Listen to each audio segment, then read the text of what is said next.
यह कहानी है आरूही और एक गुड़िया की।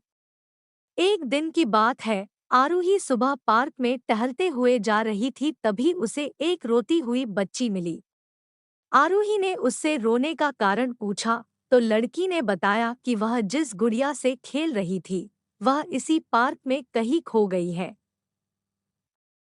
आरूही ने उस बच्ची को उसकी गुड़िया ढूंढ लाने का आश्वासन दिया, जिससे वह बच्ची चुप हो गई। आरूही ने गुड़िया ढूंढने के लिए समय मांगी और फिर दूसरे दिन गुड़िया लाने का वादा करके वहां से चली गई, पर गुड़िया ना तो आरूही को मिली और ना ही उस बच्ची को। आरूही ने गुड़िया की तरफ से एक काल्पनिक पत्र उस बच्ची को लिखी और जब वह बच्ची पार्क में गुड़िया पाने की आशा में आई तो आरूही ने वह पत्र उस बच्ची को पढ़कर सुनाया। पत्र इस प्रकार था, कृपया रोना मत, मैं समय समय पर उस गुड़िया के बारे में तुम्हें लिखती रहूंगी, बस तुम रोना मत।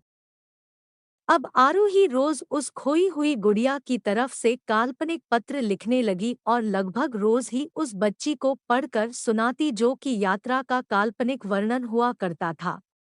आरूही ने इस काल्पनिक लेकिन रोचक वर्णन ने उस बच्ची को रोने नहीं दिया।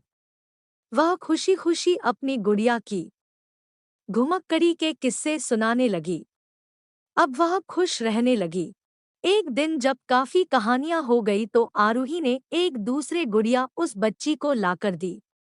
जाहिर है वह गुड़िया बदली हुई थी। उस बच्ची को अपनी खोई हुई पुरानी गुड़िया जैसे नई लगी तो वह आरूही की ओर देखने लगी।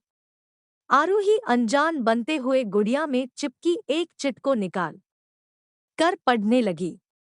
उसमें लिखा हुआ था, यह मैं ही हूँ, तुम्हारी वाली गुड़िया जो पार्क में खो गई थी।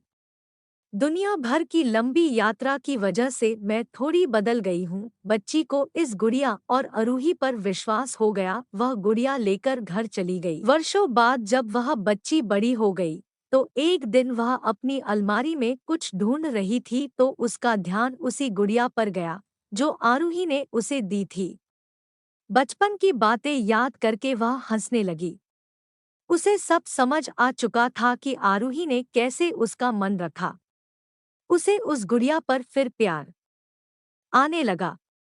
वह उसे बड़े गौर से देखने लगी। तभी उसकी नज़र गुड़िया की फ्रॉक की आस्तीन में छुपे एक छोटे से पत्र पे गई। उसने बड़ी व्याकुलता से वह पत्र निकाला और पढ़ने लगी। पत्र में साझेप में यह लिखा हुआ था, हर वह चीज जिससे तुम प्यार करती हो कभी न कभी तुमसे खो जिएगी और जो तुम्हारे पास होगी वही तुम्हारे लिए सच्चे रूप में बनी होंगी। रूप भले ही भीनन होगा पर प्यार एकदम खालिस होगा।